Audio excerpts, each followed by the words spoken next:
The mystery in hedge laying for spectators is how we get from something like this to a result like this, and how we can judge between these jobs in order to find an overall winner. There are some fundamental disagreements about this. This is how most competitors in the national competition would have cut their hedges. Chainsaws are very accurate and easy to get into gaps.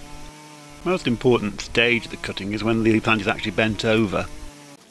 This final thinning action will be the same whatever technique you use. Everyone laying hedges is generally proficient with edged tools. The shine that axes give the wood tends to shed the water better as well. There's a strong emphasis placed on axe skills in the Midland class, especially in removing the stools, as we call them. How's that? That's pretty good, that, Clive. That's pretty sharp, that, actually. Do you lads know much about hedge laying then? Love it. Love it. We've done a bit over the years. That's all right then. One problem with encouraging chainsaws is the cash barrier. Including training and protective clothing, you're talking about £1,000 buy-in. Competitors at the national competition will have worked up to that sort of level. Got a between the legs shot here, that'd be good. And then they start using them for everything, don't they? Yeah. Well, you're not using yours today then? Eh? You're not using yours much today then? I'm not using one. You're not using the saw? No. There isn't anything in hedge laying which can't be done with edge tools alone, but using an axe does require more space to work in. So now you lot have cleared out more.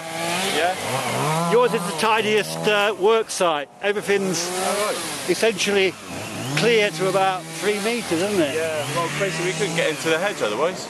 Yeah, but is that the way you do it? I noticed that... Yeah, generally speaking, yeah. It's fair to say that the use of chainsaws in hedge laying is a thorny question. Commercial hedge layers make as much use of them as they can.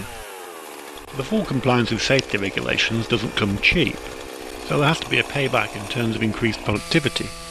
Swapping between different tools takes time, and that's at a premium. Using chainsaws also means you can tackle stuff like this, and that's a skill in itself, and one worth encouraging. And then the buggers shine them up with an axe, which is cheating totally, isn't it? Do you think? I do, yeah. I personally actually think, the skill that's here, there shouldn't be any chainsaws really. Just cut the yardage down. Put it down to 8 yards and use hand tools. That's what it's about, isn't it? Skill, using the tools. But people do people do that commercially though?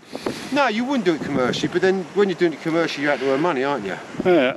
No, if it was me, or it's like Of separate class? a separate class maybe. Yeah. For anyone on the day of the competition, you look at your drawer and say, I want to cut that by hand.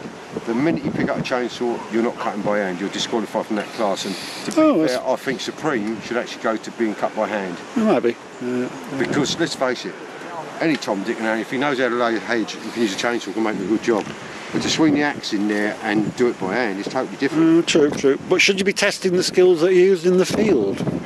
Well, this is the skills in the field, isn't it? Not using chainsaws in the field. Yeah, this is all about showing, isn't it? This is about I know. the best, and let's face it, the best of the best when you isn't about contracting, it's about doing the job, isn't it, properly. Other styles, they fill it full of dead.